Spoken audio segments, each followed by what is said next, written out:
चाहिए।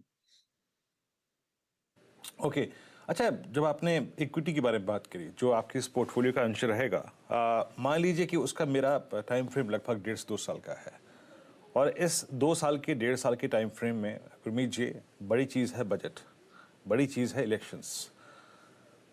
इसके मद्देनज़र अगर थोड़ा सा पोर्टफोलियो को शफल करना है आपको, या फिर चुनाव फ्रेश करना है, तो इंफ्रास्ट्रक्चर, कैपिटल गुड्स, सीमेंट कंपनियां, इरिगेशन, साथ ही साथ आपका कमर्शियल व्हीकल, इसको कितनी इंपॉर्टेंस दे रहे हैं आप? इसमें से क्या चुनाव करेंगे अगर आपने कुछ चुनाव किया हो इसमें से? तो मैं थीमेटिक फंड्स जी अवॉइड करूंगा, क्योंकि फ्लेवर ऑफ द सीजन बहुत जल्दी चेंज होता है।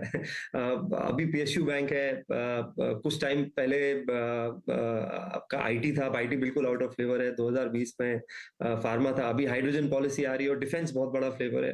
तो मुझे लगता है कि थीमेटिक चीजें अवॉइड करनी चाहिए। अगर आपका होराइजन 2 साल से कम है तो मैं सजेस्ट नहीं करूंगा आप इक्विटी में एडिशनल पैसा डालिए।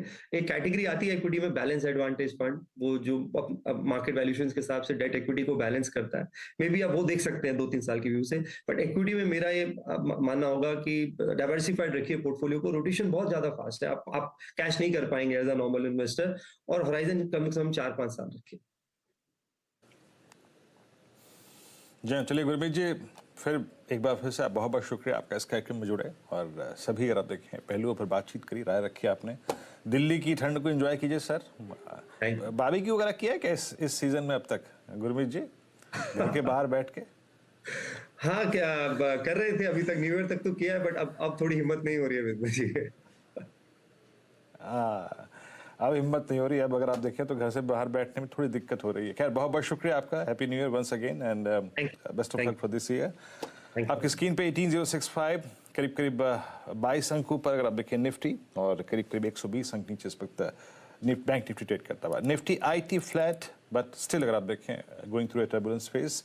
टर्बुलेंस है यहाँ पे। सुबह एक डिप आया, फिर बाइंग, फिर डिप आया, फिर बाइंग आ रही है। तो बाजार आप याद रखिएगा, ये एक्सपायरी डे है, इतना आसान नहीं होता इसको गेस करना। लेट्स फोकस ऑन बेस और रेजिस्टेंस जो सुबह आपको मेंशन किए गए थे। अभी भी जाके चेक कर लीजिए आप, निफ्टी का वही बेस और वही रेजिस्टेंस उसके बीच में फ्लोट कर रहा है, उसके एग्जैक्टली अगर आप देखें बीच में फ्लोट कर रहा है। गौरव, कोई और ट्रेड जिस पर आपका व्यू इस वक्त बहुत स्ट्रांग हो? आपकी स्क्रीन पे Marico flying at day high, HUL at day high, specially FMCG आज थीम बन के उभरी हुई है। देखिए, एफएमसीजी स्पेस में हमने क्लाइंट्स को रिपोर्ट के माध्यम से एचयूएल पे दिलवाया है, हिंदुस्तान लीवर, जहां पे लग रहा है कि एक अच्छे सपोर्ट से एक बाउंस बैक आ रहा है और सस्टेन फिलहाल हो रहा है। अगर आप देखेंगे तो 200 एक्सपोनेंशियल मूविंग एवरेज का सपोर्ट है, फिलहाल उसने उसको वायलेट नहीं किया है। मेरे हिसाब से उसको आप स्टॉप लॉस बना सकते हैं जो आपके 2505 के आसपास का है। और अगर मुझे प्ले करना है एफएमसीजी स्पेस, तो मैं एक्चुअल पे फोकस करूंगा, जहां पे अपसाइड जो है वो मुझे देखने मिल सकती है टूवर्ड्स 2720। अब 2720 2725 के ऊपर अगर क्लोजिंग आ जाती है तो एक अच्छे ब्रेकआउट्स आपको नजर आ जाएंगे, और स्टॉक जो है फिर एक 2850 2860 की लेवल दिखा सकता है। तो रिस्क रिवॉर्ड वाइज देखा जाए, और मेन यहाँ पे होता है कि वोलेटिलिटी में आपको कुशनिंग फैक्टर जरूरी काफी इंपॉर्टेंट हो जाता है कि इतने वोलेटिलिटी है तो कोई स्टॉक आपका स्टॉप लॉस ट्रिगर करके फिर ऊपर ना चला जाए।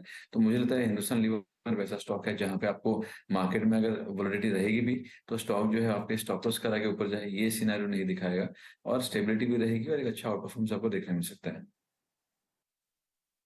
गौरव, बहुत बहुत शुक्रिया आप इस कार्यक्रम में शामिल हुए। साथ ही आपका बहुत बहुत शुक्रिया इस कार्यक्रम में शामिल होने के लिए, सभी स्टॉक्स और इंडस्ट्रीज पर अपनी राय रखने के लिए। निफ्टी अटेम्प्ट कर रहा है 18,071, और निफ्टी बैंक करीब करीब 42,855 पे। एक ब्रेक के बाद ट्रेडर्स हॉटलाइन नीरज जी आएंगे, उपस्थित होंगे, आपके प्रश्नों के जवाब जुटाएंगे एक छोटे से ब्रेक के बाद।